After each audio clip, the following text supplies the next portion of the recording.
Hello guys, welcome back to my channel. Di video kali ini, gue bakalan ceritain tentang Honda Accord Maestro yang gue punya.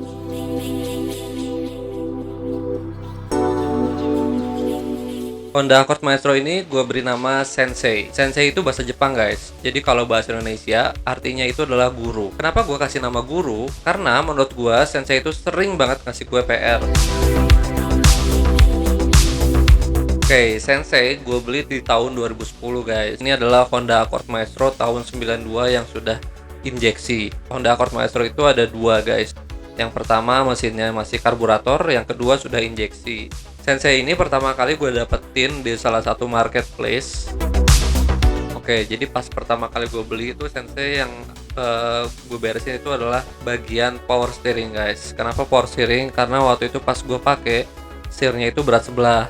Setelah itu gue coba masuk ke bengkel, salah satu bengkel rekanannya HMRC, dan di situ Sensei ganti timing belt dan ganti beberapa part lainnya. Nah, tapi ada satu masalah yang sampai beberapa lama itu nggak ketemu penyakitnya.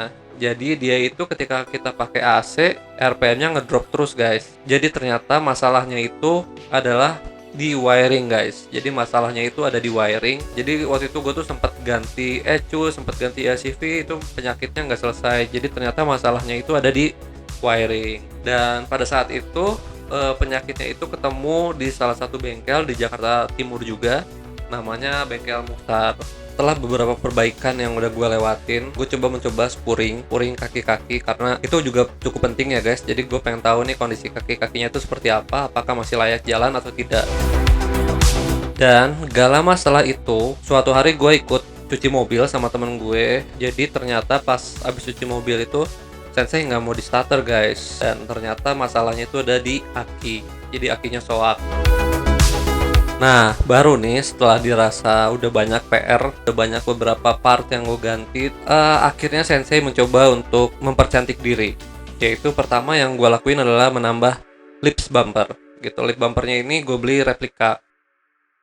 Part JDM yang pertama gue ganti yaitu one piece headlight. Lampu bawaannya itu nggak ori guys. Jadi akhirnya gue mencoba ganti yang ori, sekalian aja gue ganti yang versi one piece, yaitu versi JDM-nya. Itu waktu itu gue beli di acara Tumplek Blek. Jadi waktu itu ada acara tentang bursa otomotif di daerah Senayan. Lalu beberapa bulan selanjutnya gue memutuskan untuk ganti pelek. Oke, ini merupakan part aksesoris yang lumayan mahal. Kenapa gue bilang mahal? Karena sebelumnya gue cuman ganti one piece ya. One piece harganya itu pada saat itu gue beli kalau nggak salah 3 juta guys. Nah udah gitu sekarang gue ganti pelek sama ban yang harganya kalau nggak salah waktu itu sekitar 7 juta. Yang gue beli itu masih pelek replika ya, masih merek masih pelek TW.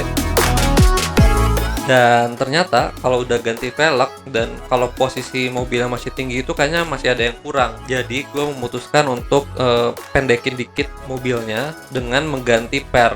Jadi kenapa gue milih ganti per dibanding potong per? Karena menurut gue taste-nya itu lebih dapet kalau kita beli beli per ya. Soalnya kalau potong per itu nanti takutnya coba-coba gitu, takutnya salah, kependekan atau ketinggian masih kurang segala macam. Jadi akhirnya gue milih ganti sport kit aja yang udah jadi. Setelah velg dan per, jadi tampilan nih sekarang udah lebih cakep. Jadi mobil turun sekitar 1,5 jari dari fender. Nah setelah mobil turun ini tampilannya tuh lebih gimana ya, lebih enak aja ngeliatnya gitu. Nah, tapi masih ada yang kurang guys. Nah selalu nih Sensei ini ngasih PR guys, dan akhirnya gue tambahin ducktail untuk lebih mempercantik bagian belakang guys.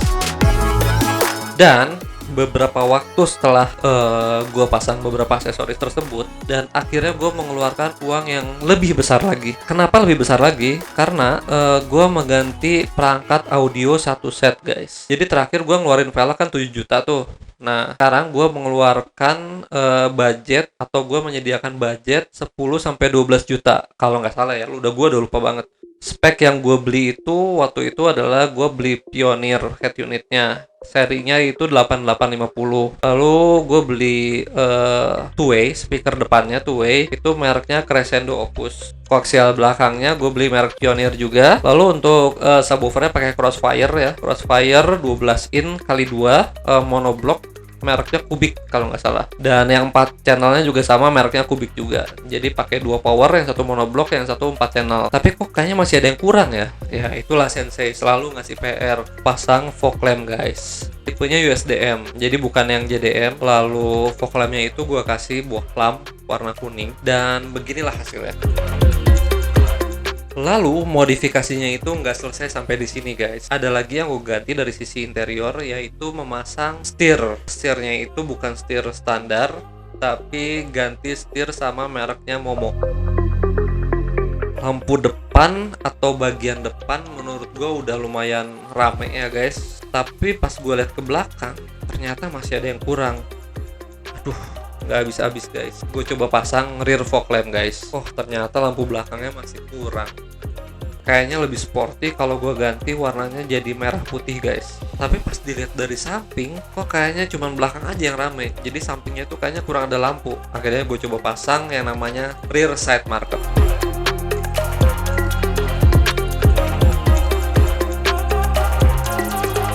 Tapi kita terlalu fokus ke bagian bumper sama bagian belakang, bagian depan sama bumpernya. Tapi kita kurang memperhatikan bagian atas. Contohnya apa? Contohnya rear visor bagian belakang ini. Selain rear visor, gue juga pasang door visor. Jadi talang air yang gue pakai ini brandnya AG guys. Jadi brand AG itu buatan Malaysia, tapi bahannya lumayan cukup bagus guys.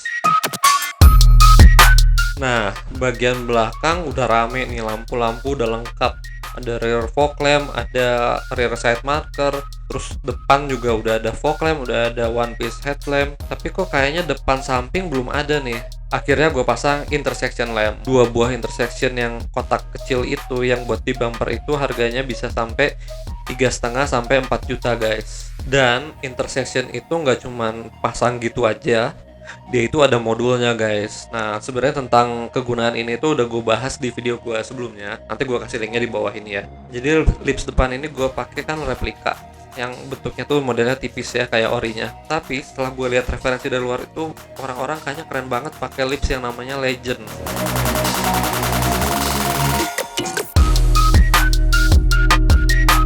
Jadi lips Legend ini adalah lips bawaan mobil Honda Legend, dan kalau dipakai di Maestro itu tampilannya tuh jadi keren banget guys. Dan gua lihat juga di Malaysia nggak ada, yang jual itu rata-rata dari Amerika guys. Nah, akhirnya gua mencoba untuk bikin replikanya dari fiber, dan kurang lebih hasilnya kayak gini.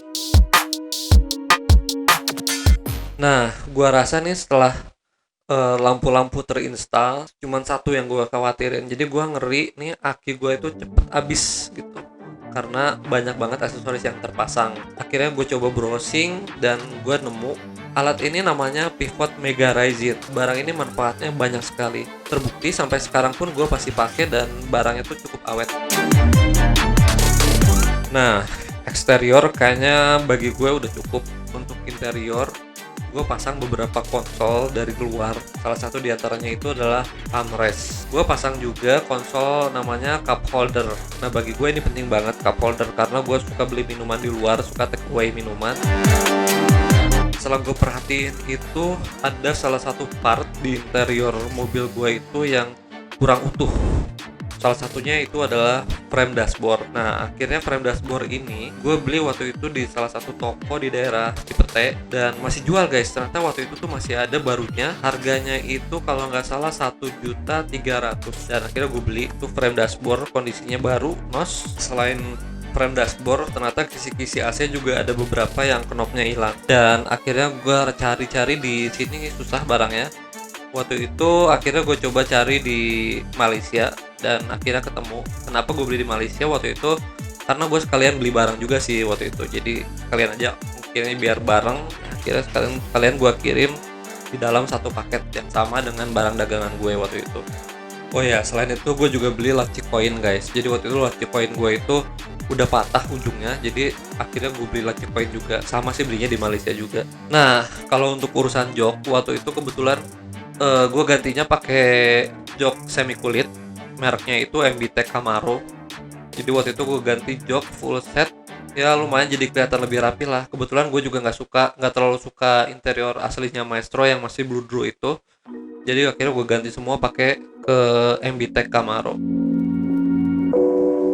ini merupakan salah satu part yang boleh dibilang mahal pada masa sekarang. Top Cut itu potongan atap, satu atap dari Honda Accord CF4. Honda Accord CF4 itu kalau di sini sekelas dengan Honda Accord VTAL, tahunnya kurang lebih hampir sama. Jadi moonroofnya itu punyanya Honda Accord CF4, dia udah 2 step. Jadi moonroofnya itu kebukanya itu nggak cuma maju mundur doang gitu, tapi juga dia bisa jungkit ke atas gitu. Jadi bisa tilt ke atas. Kenapa gua nggak pasang copotan yang top cut-nya itu punya Maestro? Kacanya itu cuman moonroofnya itu cuman bisa maju mundur, jadi cuman satu step. Tapi kalau CF4 ini 2 step guys, jadi dia bisa naik ke atas juga. Jadi itu sih salah satu pertimbangan gua kenapa gue milih yang CF4. Jadi kalau pakai sunroof itu kan kalau cuman maju mundur nggak kelihatan ya orang, kalau sepintas aja nggak kelihatan kalau dia pakai sunroof. Tapi kalau kacanya bisa dikeatasin, itu orang pasti udah notice ada sunroofnya. Nah, ini salah satu barang unik juga guys. Jadi boleh dibilang ini adalah topinya Maestro. Jadi moonroof visor itu dia sebenarnya pelindung moonroof ya. Selain itu juga dia berfungsi untuk ngalirin angin ke dalam. Jadi meskipun ada visor, kita masih bisa masukin angin ke dalam kabin ya melalui wind flip itu. Jadi itu sih keuntungannya kalau kita beli top cut itu, banyak part-part yang kita dapat, dan tentunya jadi tampilannya itu jadi lebih rapi dan fungsional ya. Kalau kalian beli moonroof atau pasang moonroof itu kalian butuh tombol guys. Jadi tombol yang gue pakai ini dari SP4 atau bawaannya Cielo.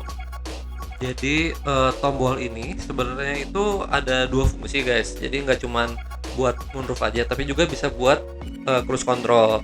Nah untuk hal ini, untuk part ini gue pakai yang cruise control itu untuk naikin kaca ke atas. Jadi kalau kalian yang mau pasang moonroof 2 step, kalian bisa pakai tombolnya Maestro atau tombolnya Cielo yang ada cruise controlnya. Jadi cruise controlnya itu kalian bisa pakai buat naik turunin kaca, kurang lebih seperti itu. Oh ya, jadi pada saat itu gue mencoba beberapa macam jenis grill ya. Jadi dari mulai yang custom buatan Indonesia sampai yang custom buatan Indonesia pun gue pakai kalau nggak salah 2 jenis ya, dari 2 orang yang berbeda. Dan setelah itu pun gue coba import grill dari Malaysia. Di sana pun grillnya masih replika sih. Gue coba pesan grill G-Square replika tapi made in Malaysia. Dan akhirnya gue memutuskan untuk pakai yang dari Malaysia. Jadi G-Square itu adalah produk dari Amerika, buatan Amerika. Sebenarnya sih bahannya sama-sama fiber juga sih, cuman dia produk dari Amerika dan lebih presisi. Jadi dia buatannya itu cukup bagus dan presisi. Setelah berapa lama gue pakai grill G-Square ini, gue coba iseng-iseng browsing CB3 Thailand. Maestronya keren banget, dia pakai grillnya itu punya R33 dan gue belilah waktu itu grillnya. Kalau nggak salah waktu itu gue beli harga grillnya itu sekitar 2 juta apa 3 juta ya, lupa. Karena mobilnya keren, gue juga niru inspirasinya itu di bagian lampu guys. Jadi lampunya itu gue ganti reflektornya itu dicat merah.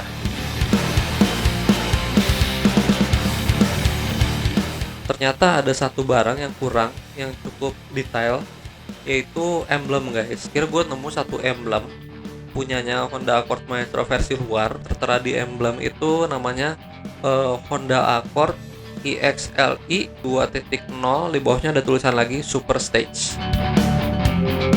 Oh ya guys, satu lagi untuk lampu sen, gue ganti juga lampunya pakai versi SIT guys. Jadi kalau yang versi SIT itu warnanya bening, dalamnya kuning. Nah, kalau yang versi lokal itu kuning semua. Ternyata ada satu part SIT lagi yang cukup menarik, yaitu spoiler guys. Jadi spoiler belakang atau sayap belakang, akhirnya gue coba cari yang versi SIT, ternyata lebih keren daripada pakai ducktails. Oh ya guys, racun dari Thailand itu nggak cuman sekedar grill aja, namanya door sill plate guys. Jadi door sill plate ini gue beli dari Thailand. Gue juga dapat namanya parking pole depan. Jadi parking pole ini fungsinya itu buat patokan parkir. Kalau mobil-mobil sekarang itu kan ada namanya parking sensor. Oke, jadi untuk clips setelah berapa lama gue pakai itu, gue merasa masih kurang puas. Akhirnya gue memutuskan untuk desain ulang. Jadi gue coba cari referensi dari luar dan gue buat desainnya kurang lebih seperti ini yang kalian bisa lihat.